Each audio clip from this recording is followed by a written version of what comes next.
امریکہ اور ایران کے درمیان پاکستان کی ثالثی میں ہونے والے مذاکرات میں تعطل کے بعد اب ایک اہم پیش رفت کی خبر سامنے آ رہی ہے اور امریکہ کی جانب سے پہلا پروپوزل مسترد کیے جانے کے بعد اب ایران نے ایک نیا پروپوزل پیش کر دیا ہے اور اطلاعات کے مطابق امریکہ نے پہلے پروپوزل پر جو اعتراضات اٹھائے تھے ان اعتراضات کے بعد ایک ریوائز پروپوزل ایران نے امریکہ کو بھیجا ہے، مگر امریکی صدر ٹرمپ نے اب سے کچھ دیر پہلے میڈیا سے بات کرتے ہوئے کہا ہے کہ وہ جنگ بندی سے متعلق ایران کی نئی تجاویز سے مطمئن نہیں ہیں۔ انہوں نے مزید کہا کہ ایران ڈیل کرنا چاہتا ہے لیکن میں مطمئن نہیں ہوں۔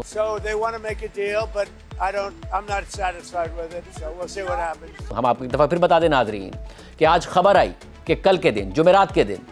ایران نے پاکستان کے ذریعے امریکہ کو ریوائز پروپوزل بھیج دیا ہے۔ وہ خبر آتے ہی انٹرنیشنل مارکیٹ میں تیل کی قیمتیں گریں، WTI کروڈ $100 سے نیچے گیا، لیکن اب سے کچھ دیر پہلے صدر ٹرمپ نے میڈیا سے گفتگو کرتے ہوئے یہ واضح کر دیا ہے کہ ایران کی طرف سے جو نیا پروپوزل موصول ہوا ہے وہ اس سے مطمئن نہیں ہیں۔ انہوں نے یہ بھی کہا کہ ایران ڈیل کرنا چاہتا ہے لیکن میں مطمئن نہیں ہوں۔ ایران کی قیادت بہت بکھری ہوئی ہے، 2 سے 3 گروپس ہیں، شاید 4 گروپس ہوں۔ صدر ٹرمپ نے 60 دن کی وار پاورز ڈیڈ لائن کو بھی غیر آئینی قرار دیا۔ اس سے پہلے ناظرین الجزیرہ نے رپورٹ کیا تھا کہ سینئر ایرانی سفارتی ذرائع نے بتایا ہے کہ ایرانی حکومت نے کل پاکستانی ثالثوں کو ایک نیا پروپوزل پیش کر دیا ہے۔ ایران کا سرکاری میڈیا بھی یہی رپورٹ کر رہا ہے کہ کل شام کو ایران نے نئے پروپوزل کا مسودہ پاکستان کے حوالے کر دیا تھا، جبکہ امریکی نیوز ویب سائٹ ایکزیوس کے نمائندے باراک روید نے ایکس پر لکھا کہ ایک علاقائی سورس کے مطابق ایران نے جمعرات کو پروپوزل میں نئی امریکی ترامیم پر پاکستانی ثالثوں کے ذریعے امریکہ کو اپنا جواب دے دیا ہے۔ ایسے میں امریکی میڈیا کے مطابق وائٹ ہاؤس کی ترجمان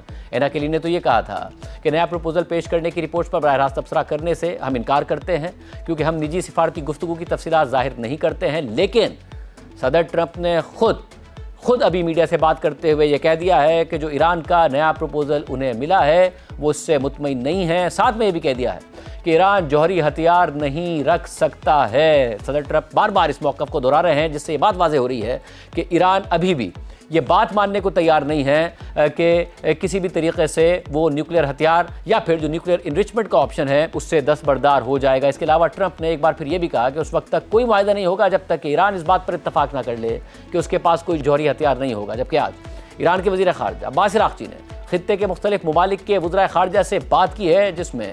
ترکی، مصر، قطر، سعودی عرب، عراق سمیت آذربائیجان کے وزرائے خارجہ شامل ہیں۔ اور ایرانی میڈیا کے مطابق عباس عراقچی نے تمام وزرائے خارجہ کو جنگ کے خاتمے سے متعلق ایران کے تازہ موقف اور اقدامات سے آگاہ کیا ہے۔ دوسری جانب امریکی میڈیا کے مطابق امریکی صدر ٹرمپ مسلسل ایران پر بحری ناکہ بندی برقرار رکھنے کا عزم ظاہر کر رہے ہیں تاکہ ایران کو مذاکرات کی میز پر واپس لانے کے لیے دباؤ ڈالا جا سکے، اور ٹرمپ انتظامیہ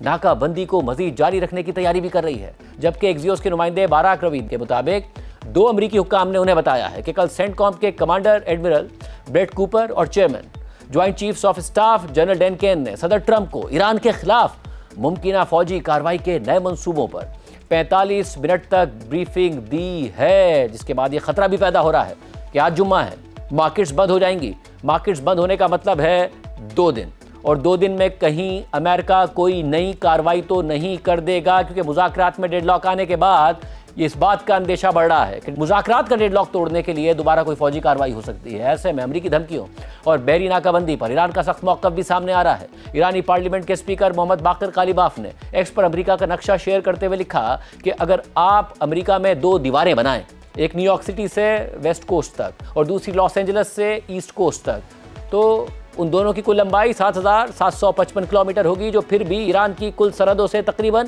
1000 کلومیٹر کم ہوگی۔ اتنی لمبی سرحدوں والے ملک کی ناکہ بندی کرنے کے لیے گڈ لک۔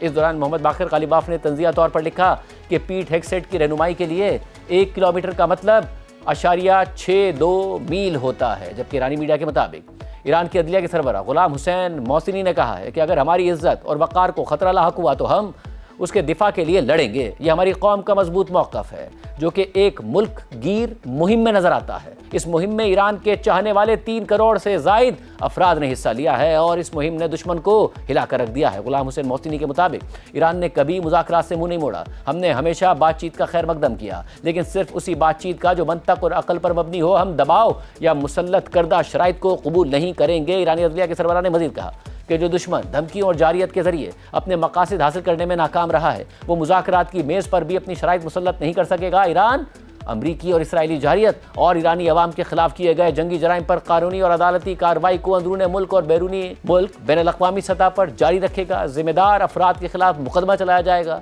انہیں جواب دہ ٹھہرایا جائے گا اور ان سے ہرجانہ وصول کیا جائے گا۔ اسی طرح ایران کے وزیر خارجہ عباس عراقچی نے امریکی کانگریس میں پینٹاگون کی طرف سے ایران جنگ میں $25 ارب کے نقصانات کے تخمینے پر رد عمل دیتے ہوئے ایکس پر پوسٹ کرتے ہوئے لکھا ہے کہ پینٹاگون جھوٹ بول رہا ہے۔ نیتنیاہو کے جوئے نے اب تک امریکہ کو براہ راست $100 ارب کا نقصان پہنچایا ہے، جو پینٹاگون کے اندازے سے 4 گنا زیادہ ہے، اور